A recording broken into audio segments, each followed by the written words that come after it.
Hey everyone, this is Michael for Spirit Comics. Welcome to my review of Adventures of the Super Sons #2.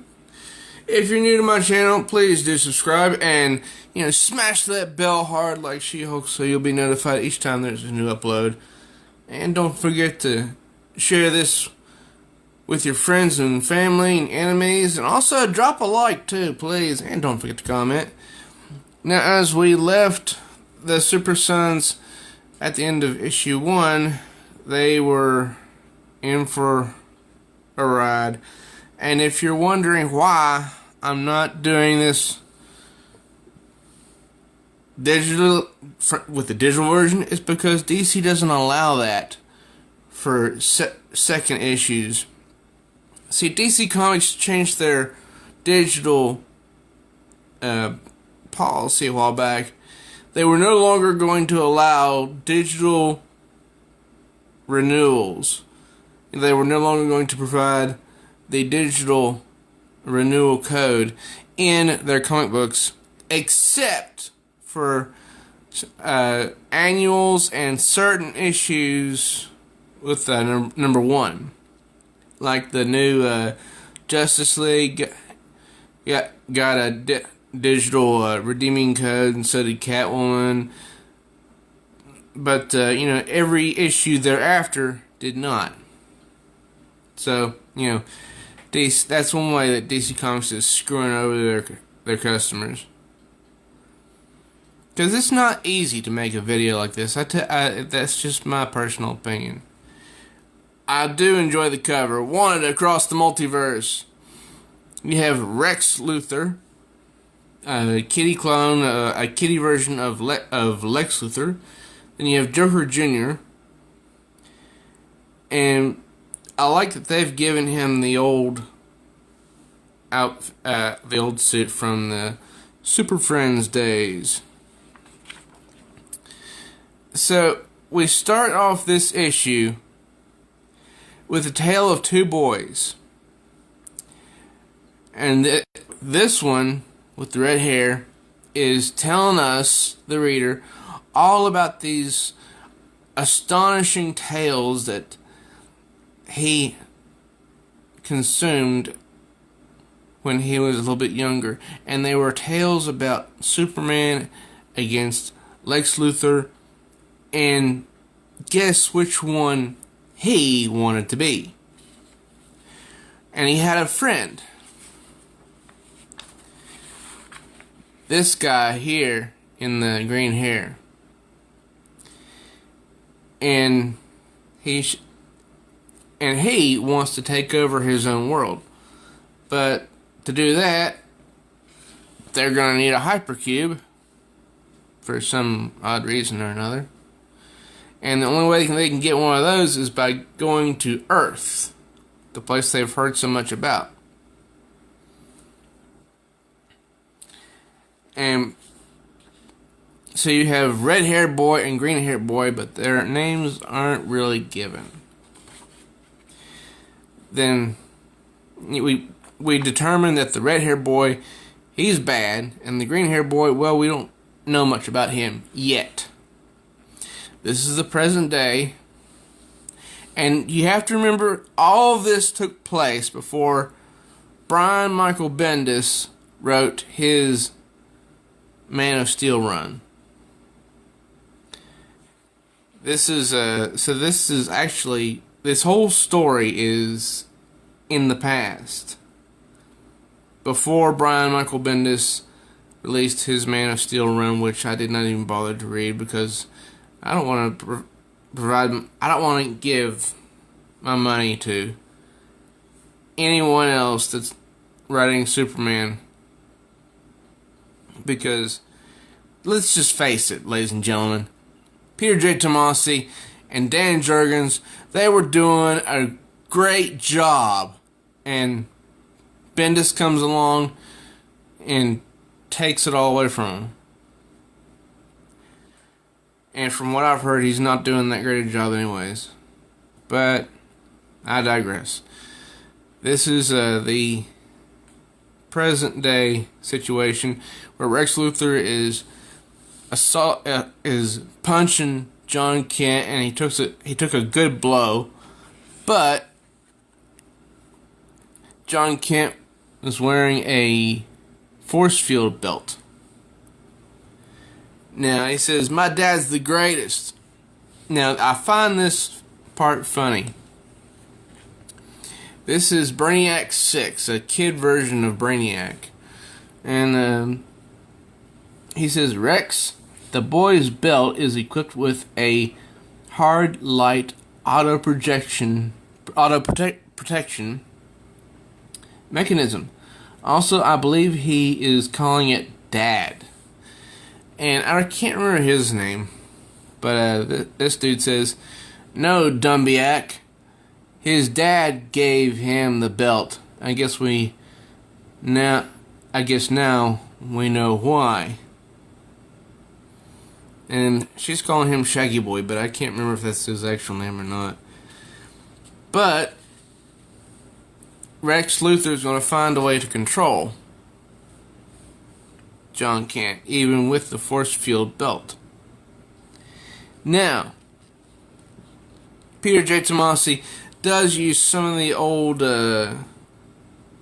plot devices from the night. He goes back to the 1960s Batman show. See, Rex Luthor has captured Damian Wayne, Robin, and Joker Jr. is standing over him. Now, here's something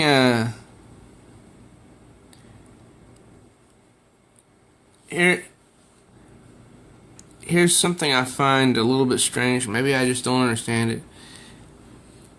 Joker Jr. says, "Boy Blunder, isn't it? I think I have that moniker right from the vids.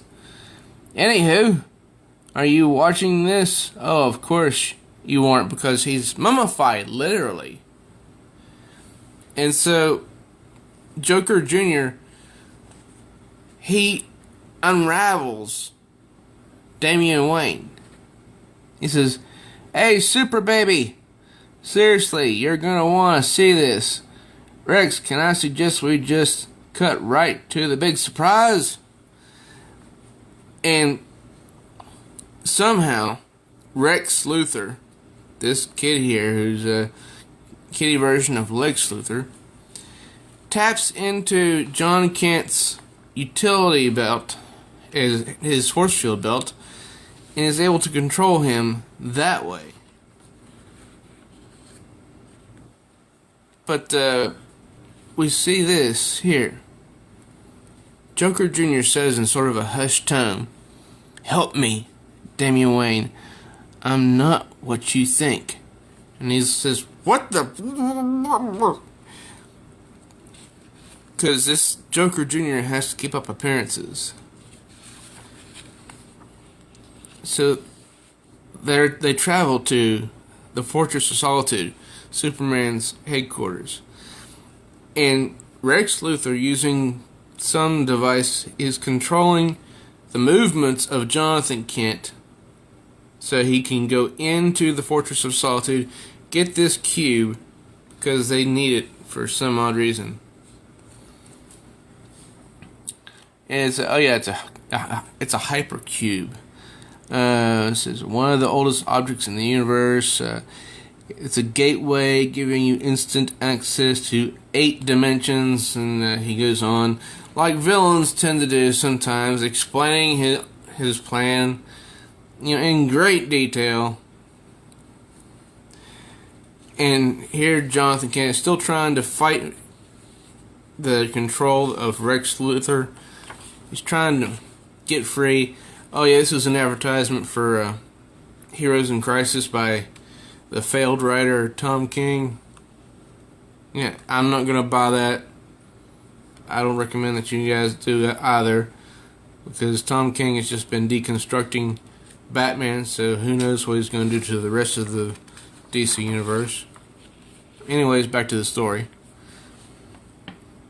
Now, some quiet, please. And Jonathan Kent is making a few movements. He's able to actually break free for a moment. He smacks two of the bad guys, but then gets knocked down by Joker Jr., who's keeping up appearances, like I mentioned. He says, "I'll take him back to sit with the other kid. Two powerless kids can't get into too much trouble." And so he's just dragging him along. But then,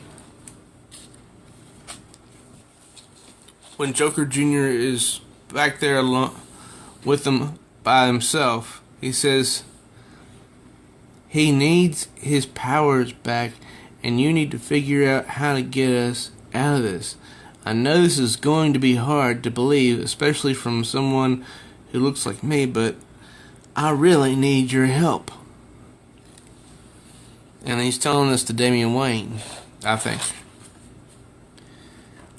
And you have to notice the eyes there, because they're not balanced. They're not cross-eyed, but one of them's sort of goldish brown, the other one's aqua with a orange pupil or iris, or that's kind of odd, but interesting at the same time. And of course, Damian doesn't believe a word of it. He says, "Like hell, not going to fall for any of your sick tricks." And he goes, BAM! Right across his jaw. But then he proceeds to explain where they're from and how they learned about Earth from video recordings, and how that I think the guy known as Joker Jr. wants to make a better place, on his home world. But Rex, however, he's just the opposite. He has a dark, twisted perception of our world, and yours has led him to creating a much grimmer story for himself. So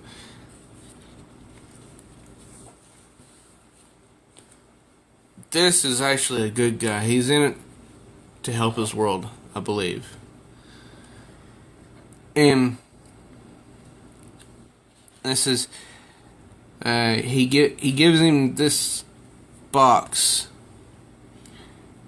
It's this is really interesting. It's he says, "What is it? What is it?"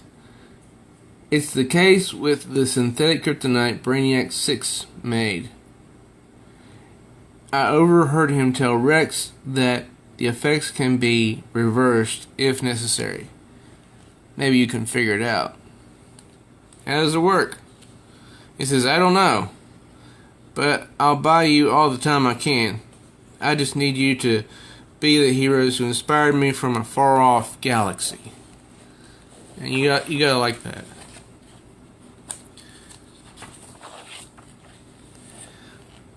Now, something really cool happens at the end of this issue, and Rex starts to wondering where Joker Jr. is, but then something happens.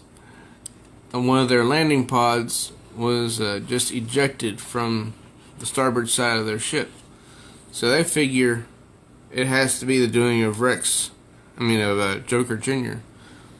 and both Damian and Jon.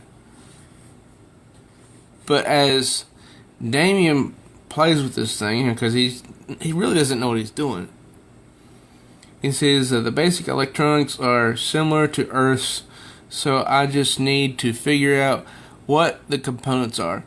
I think this may be the power source for the radiation emission.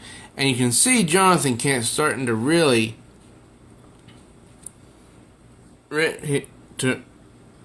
really show how in pain he is. And he says, guess that's a yes. Sorry. And then they figure out that Joker Jr. is the traitor. And Robin keeps working with this synthetic kryptonite, and it's having a weird effect on Superboy, because you notice he's putting out a red beam, which is gotta be heat, and a blue beam, maybe that's frost, I don't know, but he's going crazy. He says, hurt so bad, like I'm being ripped in two. And he was ripped in two. There's a red Superboy and a blue Superboy. This is the same story that has played out in the Superman comics twice in the past.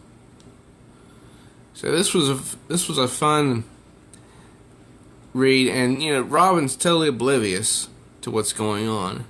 It says next RBGY.